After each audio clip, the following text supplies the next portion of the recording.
Lisa Martinez pressed her face against the small window of the transport ship.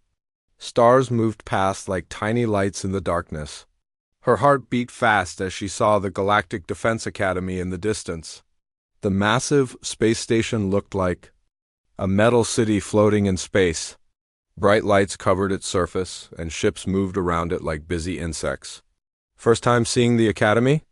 asked a deep voice behind her. Lisa turned around. A tall blue creature with 4 arms stood there. Its skin looked like smooth metal, and its eyes glowed white. This was her first real look at a Nexari up close. "Yes," Lisa said quietly, "it's bigger than I thought." The Nexari made a sound that might have been laughter. "Wait until you see what's inside. I am Kexter of the Altarian warrior clan." "You must be the human." The way he said "the human" made Lisa feel small. She nodded. "Lisa Martinez, I know who you are." "Everyone does. You're famous before you even start training." Kexter's 4 eyes looked her up and down. "I expected humans to be bigger." Lisa was average height for a human woman, but she felt tiny next to the alien cadets on the ship. The Zephyrians moved so fast they looked like blurs. The crystal-like Viridians sparkled and made musical sounds when they talked. The reptilian Drachnari were as big as trucks and had teeth like knives. "Attention all cadets," came a voice over the ship's speakers. "We will dock at the Academy in 10 minutes. Prepare for arrival." Lisa grabbed her small bag. Everything she owned fit inside it. Her parents had been so proud when she got accepted. Earth had only sent 5 humans to the Academy this year. The other 4 humans on the ship, Jake Thompson, Amy Rodriguez, Kevin Brown, and Danny Clark, had tried to be friendly, but they all looked as nervous as Lisa felt. The ship shook as it connected to the Academy's docking bay. Lisa followed the crowd of alien cadets through the airlock. The Academy was even bigger inside than outside. The main hall had a ceiling so high that Lisa could not see the top. Hundreds of cadets from dozens of different species filled the space. "Welcome to the Galactic Defense Academy," boomed a voice that made the floor shake. A huge reptilian creature walked onto a raised platform. This had to be Commander Vexhai. His scales were dark green, and his yellow eyes could probably see everything in the room at once. 2 rows of sharp teeth showed when he spoke. "You are here because your species thinks you are the best they have to offer," Commander Vexhai continued. "Most of you are wrong. This academy will break the weak and forge the strong.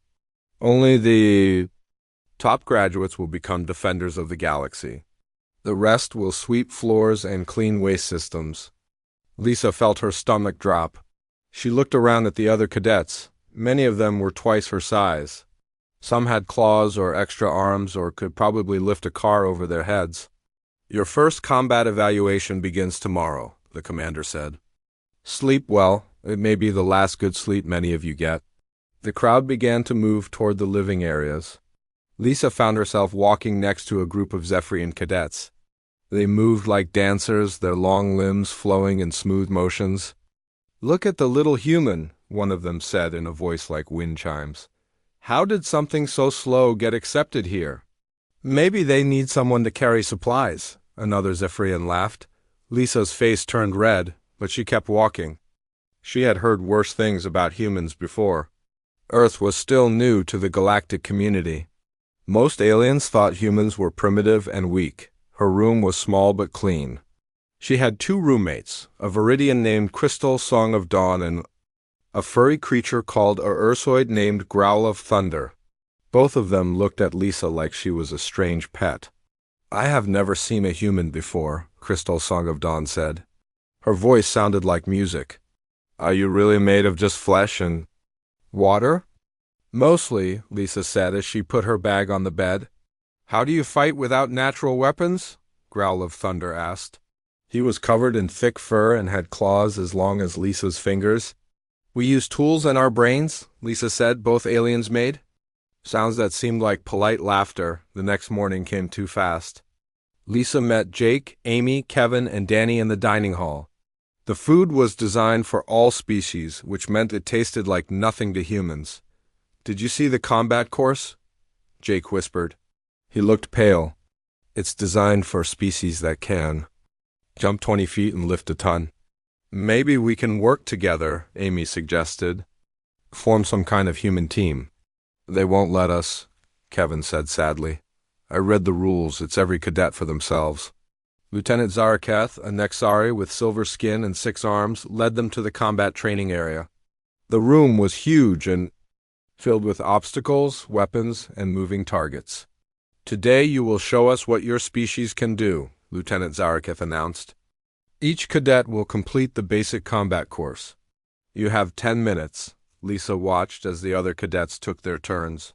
The Zephyrians moved like lightning, hitting targets faster than Lisa could see. The Drachnari smashed through obstacles like they were made of paper. The Viridians used energy beams to destroy targets from far away. Then it was Lisa's turn. She picked up the standard energy rifle. It was heavy and awkward in her hands. The course began, and targets started moving. Lisa aimed and fired. She missed. She fired again. Another miss. The other cadets began to laugh. Is the human broken? Someone called out. Maybe she needs glasses. Another voice shouted. Lisa's face burned with shame, but she kept trying. She managed to hit 3 targets out of 20. When time ran out, she had failed badly. The scoring system showed her result in red numbers that everyone could see. Lieutenant Zaraketh shook her head. This is what Earth sends us? I have seen children do better. More laughter filled the room. Lisa wanted to hide, but she forced herself to stand straight. This was only the first day. Over the next week, things got worse. Lisa failed her speed tests, her strength tests, and her reaction time tests. Her scores were always at the bottom. The other cadets stopped laughing and started ignoring her completely. Even the other humans began to avoid her, afraid that being near her would hurt their own chances. During meals, Lisa sat alone. During training, she was always picked last for any team exercises. Instructors used her poor performance as examples of what not to do. The human shows us why some species should stick to farming, Lieutenant Zaraketh said during one particularly bad training session. Lisa went to her room each night feeling worse than the day before. Crystal Song of Dawn and Growl of Thunder barely spoke to her anymore. They had their own training to worry about. 3 weeks into the program, Lisa had failed every major test. Commander Vexhai called her to his office. Cadet Martinez, he said, looking down at her from behind his massive desk. Your instructors think you should be sent home. Earth made a mistake sending you here. Lisa stared at the floor. She had tried so hard, but nothing worked. These aliens were just better than humans at everything the Academy tested. However, the commander continued, Earth has paid for a full term. You may stay until the midterm evaluation. If you fail that, you go home immediately. Lisa nodded. She knew she would fail. She had failed everything else, but she would not quit. She would stay until they threw her out. As she walked back to her room, Lisa heard 2 Drachnari cadets talking. The human is still here? One said, I thought they sent her home already. No, but she will be gone soon. Humans are just not made for war. Lisa clenched her fists but kept walking. Maybe they were right. Maybe humans really were not meant to be warriors. But she would not give up without trying everything she could think of. That night, while her roommates slept, Lisa sat at her computer and began to research. If the Academy's way of fighting did not work for humans, maybe there was another way. Maybe somewhere in Earth's long history of survival, there were answers that no alien had ever thought to look for. Lisa could not sleep. Every night she lay in her bed listening to Crystal Song of Dawn make soft musical sounds in her sleep and Growl of Thunder's deep breathing. Her mind kept replaying all her failures. Tomorrow would bring another combat simulation, and she knew she would fail again. 3 more weeks had passed since Commander Vexhai's warning. Lisa's scores had not improved. If anything, they were getting worse. The other cadets had stopped even looking at her. She was like a piece of furniture that no one noticed anymore. The worst part was the pity in Lieutenant Zaraketh's eyes. The Nexari instructor no longer shouted at Lisa when she failed. She just shook her head and moved on to the next cadet. Being ignored hurt more than being yelled at. Lisa got up from her bed quietly. The Academy's library and archives were open all night for cadets who wanted to study. Maybe she could find something, anything, that would help her understand how to fight better. The corridors were empty except for the night patrol drones. Lisa's footsteps echoed softly as she walked to the library section. The archives contained military records from thousands of species across the galaxy. Each species had contributed their best fighting techniques and strategies to the galactic database. Lisa sat down at a computer terminal and began searching. She looked up Mexari fighting styles, Draknari battle tactics, Zephyrian speed combat. Everything she read made her feel worse. These species had been perfecting their fighting methods for thousands of years. They had natural advantages that made them perfect warriors. Then she had an idea. What about human military history? Lisa typed human warfare into the search system. A small file appeared. It was much smaller than the files for other species. Most aliens thought human military history was not worth studying. She opened the file and began to read. The first thing she found surprised her. Humans had been fighting wars for their entire history. Not just small fights, but massive conflicts that lasted for years. Lisa read about ancient battles where humans fought with simple weapons against enemies who seemed much stronger. She read about something called guerrilla warfare. Small groups of humans who used hit-and-run tactics against larger armies. They did not fight fair battles. Instead, they struck fast and disappeared before the enemy could fight back. Lisa kept reading. She found stories about humans who won battles by doing unexpected things.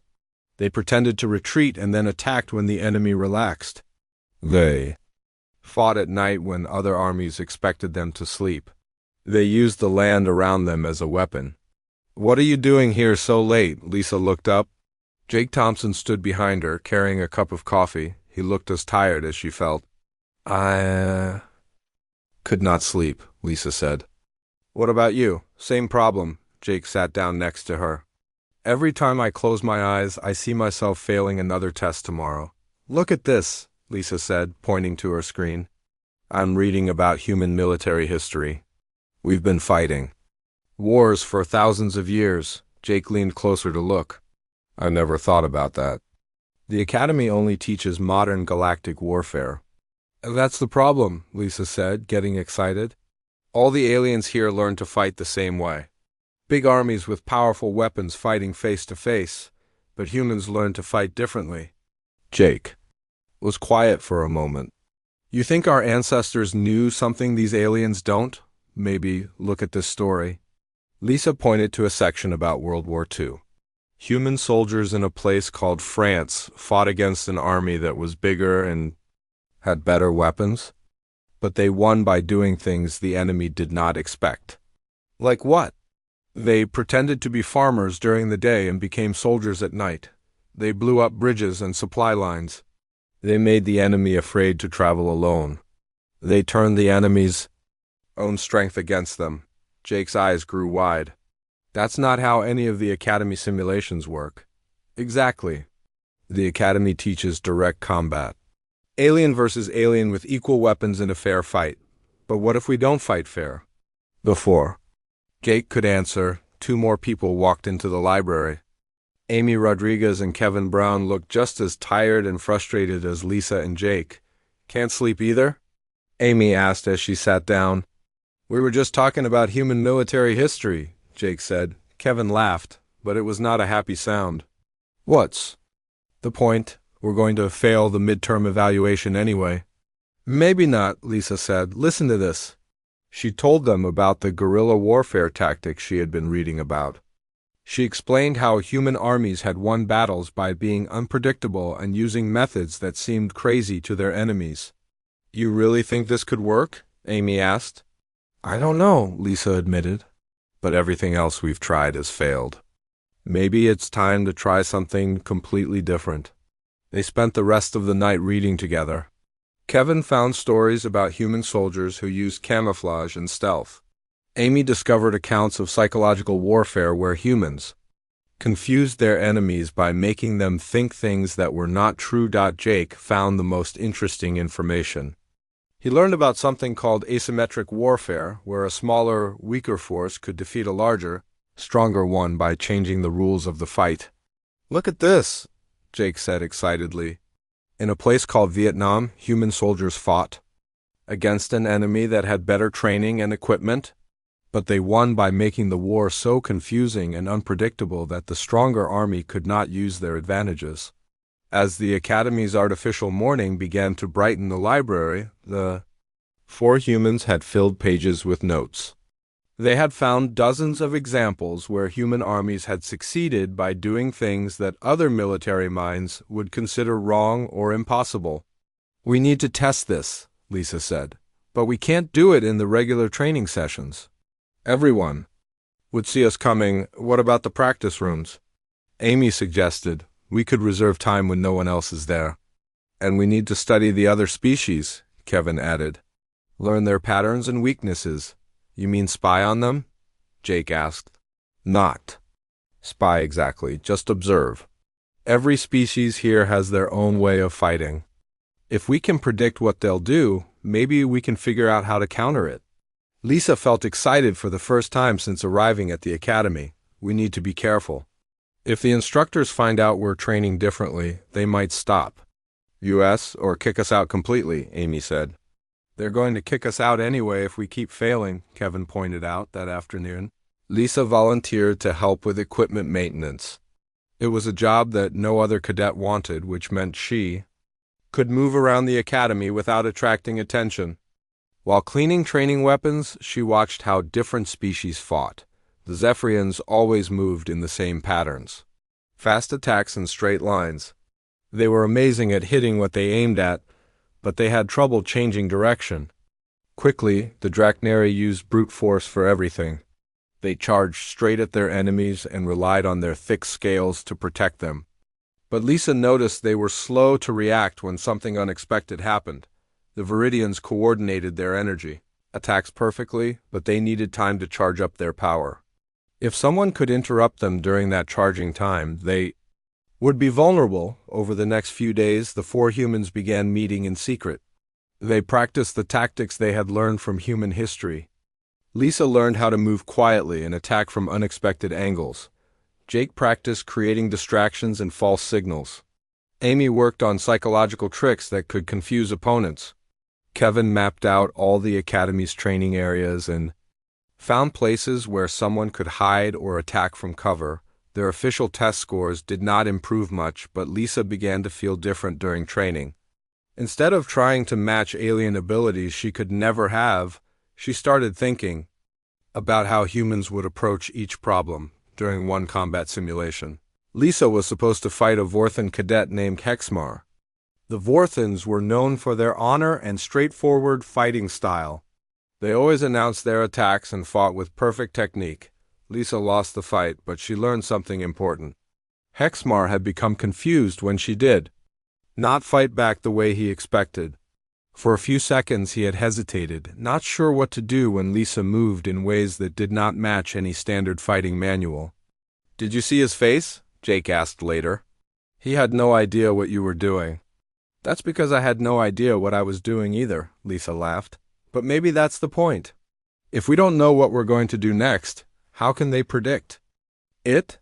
Lieutenant Zaraketh noticed that Lisa seemed more confident lately, even though her scores had not improved much. "You seem different, Cadet Martinez," she said after a particularly bad weapons test. "Less afraid. I'm still afraid," Lisa said honestly. "But I'm also learning." "Learning what? Your scores show no improvement." Lisa almost told her about the human military tactics, but stopped herself. "I'm learning that there might be more than one way to approach a problem." Lieutenant Zaraketh's 6 eyes studied Lisa carefully. "The Academy teaches the proven methods. Methods that have worked for thousands of years, yes, ma'am. But maybe proven methods work differently for different species." The instructor was quiet for a long moment. "The midterm evaluation is in 1 week, Cadet Martinez. Whatever you think you are learning, you better learn it fast." That night, the 4 humans met again in the library. They had 1 week to put together everything they had discovered. The announcement came during morning formation. Commander Vexhai stood on the platform with his massive arms crossed behind his back. Every cadet in the academy filled the great hall, waiting to hear their fate. The midterm evaluation begins. Tomorrow, the commander's voice boomed across the space. This will be a battle royale simulation. 200 cadets enter. Only the top 50 will continue in the program. Lisa felt her stomach drop. Around her, the other cadets started talking excitedly. This was what they had been training for. The simulation will take place in a replica city environment, Commander Vexhai continued. You will have standard weapons and equipment. No special abilities or technological advantages. Victory goes to those who survive and eliminate the most opponents. Lieutenant Zaraketh stepped forward. The simulation lasts for 6 hours. If you are eliminated, you leave the academy immediately. No second chances. Lisa looked around the hall. The Draknari cadets were flexing their claws. The Zephyrians were practicing their lightning-fast movements. The Viridians glowed brighter with excitement. Everyone seemed confident except the 5 humans. After the announcement, Lisa met with Jake, Amy, and Kevin in their secret spot behind the equipment storage area. This is it, Jake said quietly. If we're going to try our plan, this is our only chance. Are we really going to do this? Amy asked. Fight against the Academy's best cadets using tactics from ancient Earth history? What choice do we have? Lisa replied, We failed every test the normal way. At least this way we fail doing something we believe in. Kevin spread out a hand-drawn map of the simulation city. He had spent days studying the layout during equipment maintenance duties. The city has 3 main sections. Downtown with tall buildings, residential areas with houses and shops, and industrial zones with warehouses and factories. Most aliens will head for the downtown area, Lisa said. Open spaces where they can use their speed and strength advantages, which means we avoid downtown completely, Jake added. We stick to the residential and industrial areas where we can use cover and concealment. They spent the rest of the day going over their plan. Each human would start in a different area of the city. They would avoid direct confrontation at first and focus on learning the patterns of other species. Then, when the numbers were smaller, they would use hit-and-run tactics to eliminate opponents one by one. Remember, Lisa said as they prepared to leave, we're not trying to be heroes. We're trying to survive and maybe eliminate a few opponents. Along the way, the next morning, Lisa put on her combat gear. The standard energy rifle felt familiar in her hands now, even if she could not shoot as accurately as the alien cadets. She had practiced loading and reloading until she could do it without thinking. The simulation chamber was enormous. It contained a complete city with real buildings, streets, and even weather effects. 200 cadets stood at various starting points around the edge of the city. Simulation begins in 60 seconds, announced the system voice. Lisa checked her equipment one more time. Energy rifle, basic armor, communication device, emergency medical kit. Nothing special?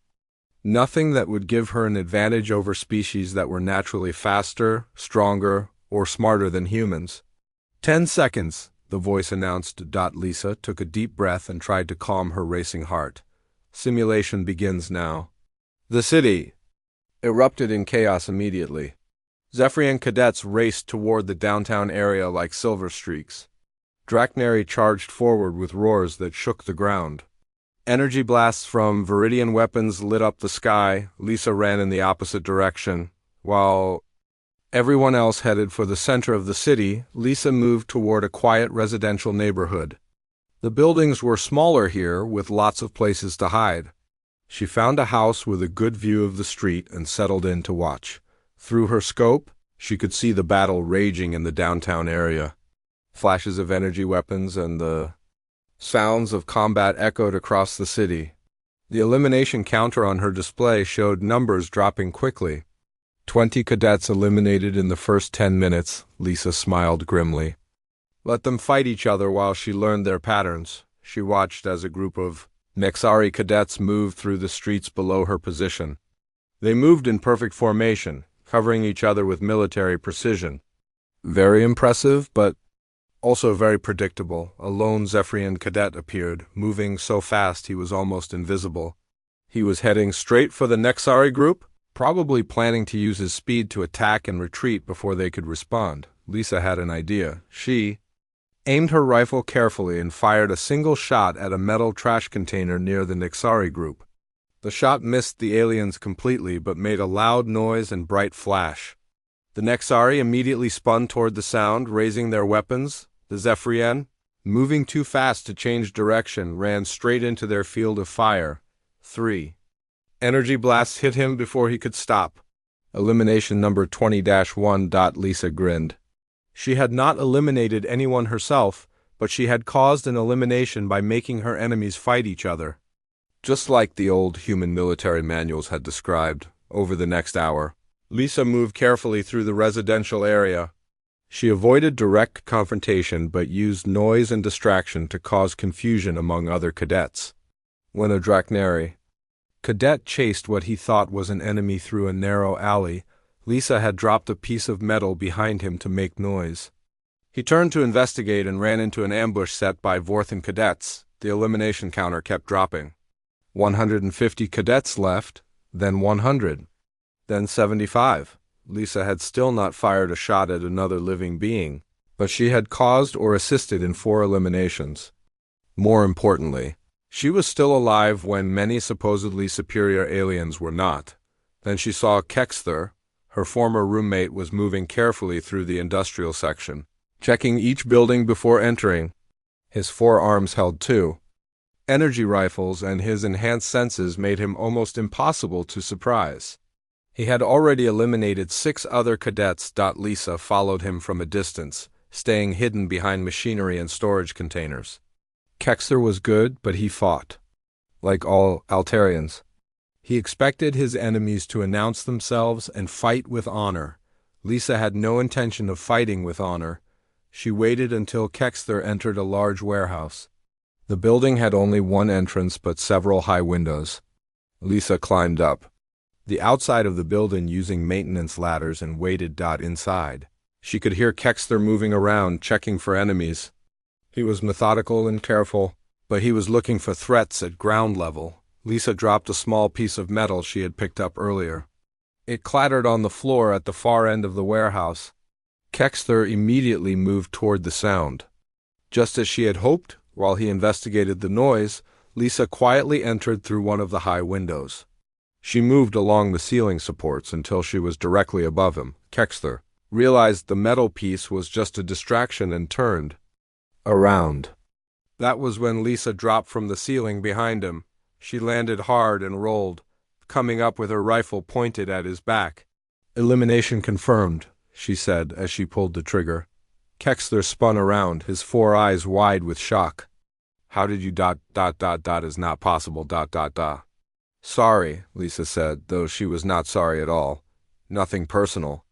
The simulation system announced Elimination 67. 52 cadets remaining. Lisa had made it past the first cut. More importantly, she had eliminated one of the Academy's top cadets, using tactics that no alien military manual would ever recommend. As she moved to her next position, Lisa heard something that made her heart race. Other cadets were talking about her on the communication channels. Did anyone see how the human eliminated Kexther? Impossible. Humans cannot defeat Altarian warriors. She dropped from the ceiling. Who attacks from above?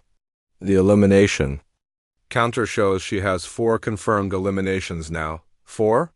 How is that possible? Lisa realized that other cadets were starting to notice her. She was no longer invisible. She was becoming a threat. The simulation was far from over, but something had changed. For the first time since arriving at the academy, Lisa was not the joke. She was not the cadet everyone expected to fail first. She was dangerous, and she was just getting started. 4 hours into the simulation, only 12 cadets remained. Lisa crouched behind a destroyed hover car in what used to be the city's main square. The simulation had been shrinking the battle area every hour, forcing the survivors closer together.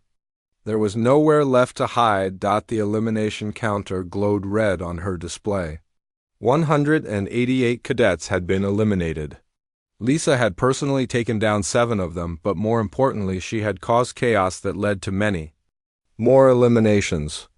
The other survivors were the Academy's absolute best. "Attention remaining cadets," came the simulation voice. "Final phase begins now. Arena diameter reduced to 2 city blocks." Lisa looked around at her competition. Valkyra and Nexara, the twin Nexari sisters who move like a single deadly organism. Gorthmund, a massive Therian berserker whose species was famous for never feeling pain. Minecore 77, a Cerebrax whose computer-like brain could calculate 1,000 battle strategies in seconds. And Hexmar, the Vorthan who had humiliated her in their first training session. None of the other humans had made it this far. Jake had been eliminated an hour ago after a brave fight against 3 Draknari. Amy and Kevin had lasted longer than anyone expected, but the final rounds required skills they could not match. Lisa was alone among the galaxy's future military elite. "This is impossible," she heard one of the instructors say through the communication channels. "How did a human make it to the final 12? "System error," replied another voice. "Run a diagnostic check." Diagnostic complete. "All systems normal." The human earned her position. Lisa smiled grimly. They still could not believe what they were seeing. The first engagement happened fast. Minecore 77 had calculated that attacking Gorthman immediately would be the optimal strategy. The Cerebrax used perfectly timed energy blasts to keep the berserker at a distance while wearing him down. It should have worked. According to every military manual in the galaxy, it should have worked perfectly. But Lisa had been watching Gorthman fight all day. She had noticed something the computer brain had missed. The Therian always charged in straight lines, but he could change direction at the last second if something surprised him. While Minecore 77 focused on his calculated attack pattern, Lisa fired a single shot at a piece of broken concrete near Gorthman's feet.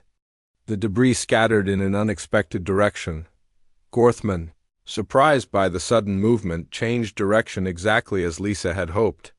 Instead of running into the Cerebrax's energy fire, he slammed into Minecore 77 from the side.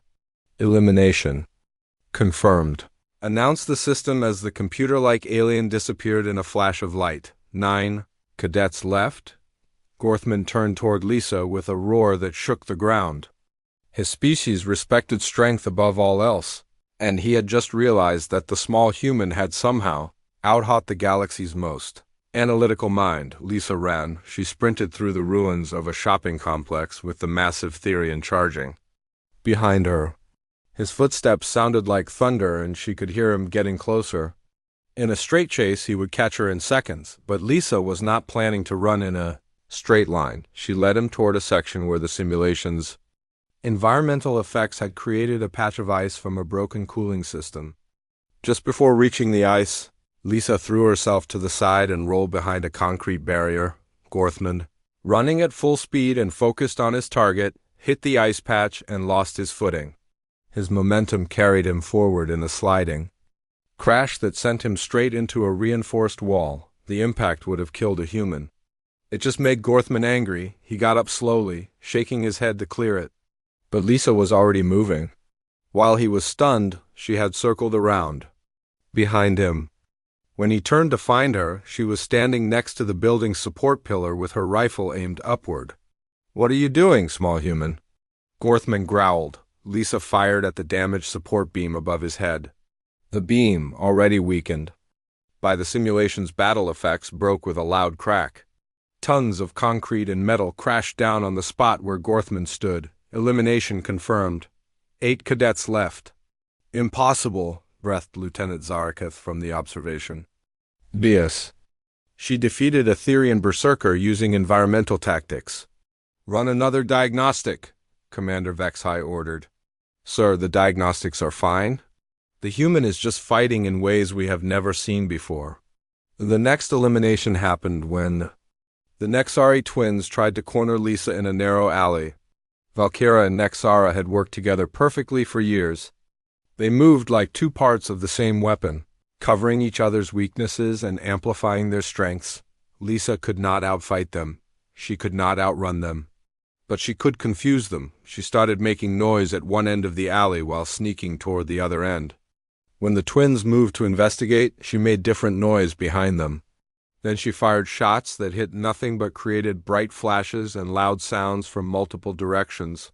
For the first time in their lives, the perfectly coordinated twins could not figure out where their enemy was or what she was doing. They started shooting at shadows and sounds, eventually hitting each other in their confusion. Double elimination confirmed. 6 cadets left. The remaining survivors were now spread across the final 2 city blocks. Lisa could see Hexmar moving carefully through the ruins of what had been a park. He was being extremely cautious, checking every possible hiding spot. 2 other cadets, a quantum phase shifter named Reality Bender 9 and a plasma-wielding Infernix called Flame Heart of Suns, were stalking each other through the remains of an office building. Lisa had an idea. She positioned herself where she could see both groups and waited. When Reality Bender 9 was about to attack Flame Heart of Suns, Lisa fired a shot that hit a reflective surface near the Infernix. The reflected energy beam bounced in an unexpected direction, striking Reality Bender 9. Just as he was shifting between dimensions. The quantum feedback eliminated both aliens instantly. Double elimination confirmed. 4 cadets left now. It was just Lisa, Hexmar, and 2 others. But the remaining opponents quickly found each other and began fighting. Within minutes, only Lisa and Hexmar remained. Final 2 cadets, announced the simulation. Arena reduced to final combat zone. The city dissolved around them, leaving only a circular area about the size of a basketball court. There was nowhere to hide, nowhere to run. This would be a direct fight between the human who was not supposed to be here and the Vorthan warrior, who had humiliated her months ago. Hexmar walked to the center of the arena with confidence. His species was known for honor and martial skill. He had trained his entire life for moments like this. "I do not understand how you survived this long, human," he said as he raised his energy rifle. "But this ends now." Lisa walked toward him. Slowly, her rifle was ready, but she did not aim it at him. "You are right," she said. "This does end now." Hexmar fired first. His shot was perfect, aimed exactly where Lisa's head had been a split second before. But Lisa had deliberately stumbled, making it look like an accident. While Hexmar was surprised by her apparent clumsiness, Lisa did something that no warrior in galactic history had ever done on purpose. She shot herself in the leg. The energy blast burned through her armor and into her flesh. The pain was incredible, but it served its purpose.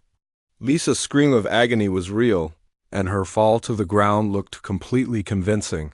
Hexmar lowered his weapon slightly. His honor code did not allow him to shoot a wounded, defenseless opponent. That moment of hesitation was all Lisa needed. Still lying on the ground and screaming in apparent defeat, Lisa raised her rifle and fired a single shot. Hexmar, focused on her face and expecting surrender, never saw the weapon move. Elimination confirmed. Victory, Lisa Martinez. The simulation dissolved, returning them to the Academy's training chamber. Lisa lay on the floor, her leg wound already being healed by the medical systems. Around her, 200 instructors and eliminated cadets stared in complete silence. She had done the impossible.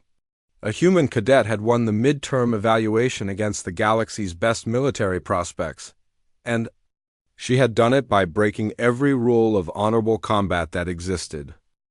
The silence in the training chamber lasted for what felt like forever. Lisa lay on the medical platform while automated systems healed her leg wound. 200 alien cadets and instructors stared at her like she was some kind of impossible creature. Finally, Commander Vexhia's voice broke the quiet. "Review the simulation records immediately.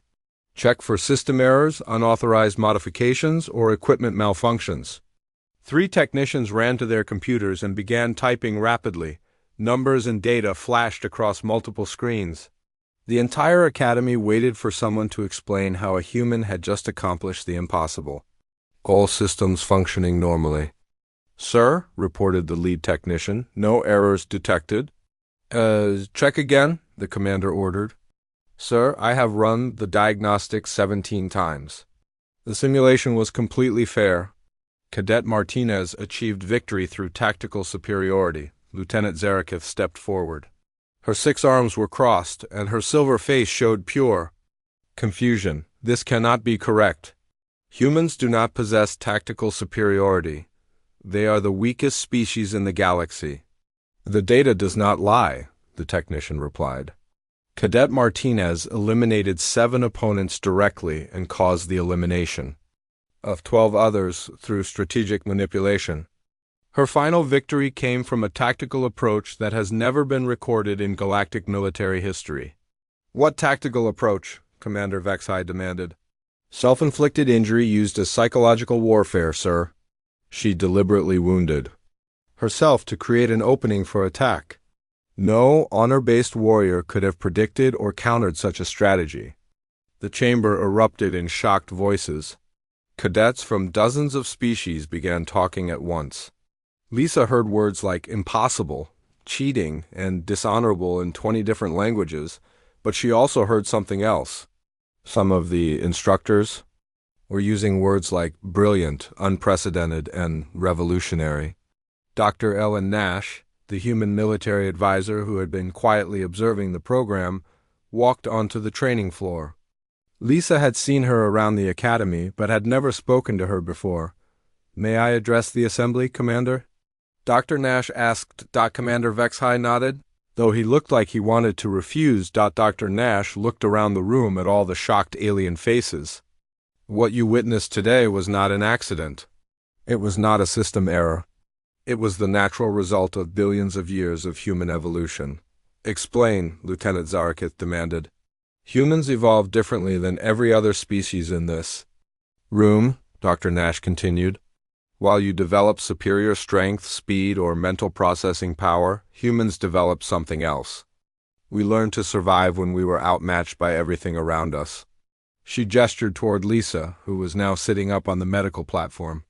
On Earth, humans were not the strongest predators. We were not the fastest or the most dangerous. We survived because we learned to think in ways that our enemies could not predict. We learned to use tools, to work together, and to fight dirty when we had to. Fighting dirty is not honorable, protested Hexmar, who had just been released from his own medical treatment. Honor is a luxury for species that can afford it, Dr. Nash replied. Humans learn to survive first and worry about honor later. That is why Cadet Martinez could defeat opponents who were superior to her in every measurable way. Commander Vexai was quiet for a long moment. Are you saying that human tactics are inherently superior to galactic standard military doctrine? Not superior, Dr. Nash said. Different. Humans think outside the patterns that other species follow. We adapt to situations instead of trying to force situations to adapt to us. This could change everything, whispered one of the instructors. Lisa finally found her voice. I did not cheat, she said clearly. I just fought the way humans have. Always fought when we were outmatched. We use what we have and we find ways to win that our enemies do not expect. Lieutenant Zarakith walked over to Lisa. For the first time since the academy began, she looked at the human with something that might have been respect. Cadet Martinez, she said slowly, I owe you an apology. I believed humans were inferior because they could not match alien physical capabilities. I was wrong. You are not completely wrong, Lisa admitted. Humans are weaker and slower than most species here, but we think differently. And sometimes thinking differently is more important than being strong. Over the next several days, everything at the academy changed. Instructors began studying Lisa's simulation recordings frame by frame. They analyzed every move she had made, every decision, every unexpected tactic. What they found amazed them. Lisa had not just won through luck or accident. She had systematically studied each opponent, identified their behavioral patterns, and exploited weaknesses that no one else had even noticed. She had turned every alien species' greatest strengths into vulnerabilities. The Zephyrian speed made them predictable. Because they could only move in straight lines at high velocity, the Drachnari's strength made them overconfident and prone to charging into traps. The Nexari's perfect coordination made them vulnerable to chaos and confusion. Most importantly, Every species' honor-based fighting style made them unable to counter. Completely dishonorable tactics. Word of Lisa's victory spread throughout the galactic military. Requests came in from fleet commanders who wanted to understand human tactical thinking. Military academies from across the galaxy asked for human instructors. Jake, Amy, and Kevin, who had been eliminated during the simulation, were called back to the academy. Their own unconventional fighting methods had impressed several instructors, even though they had not made it to the final rounds. "We are implementing new training protocols," Commander Vexai announced to the remaining cadets. "All future military officers will study human tactical theory alongside traditional galactic warfare." Lisa found herself in an impossible position. She had gone from being the Academy's biggest failure to its most important case study. Alien cadets who had ignored her for months now asked her to explain human military thinking. "I do not really understand it myself," she told them honestly. "I just stopped trying to fight like aliens and started fighting like a human." 3 weeks later, Lisa received her graduation assignment.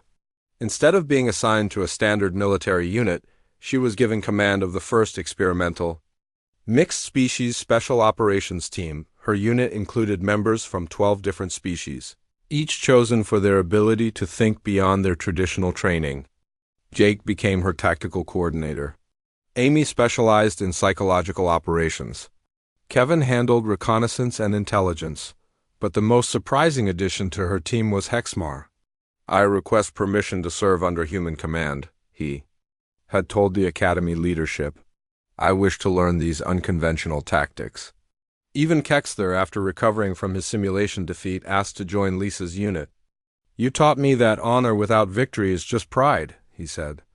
"I want to learn how to win the way humans win."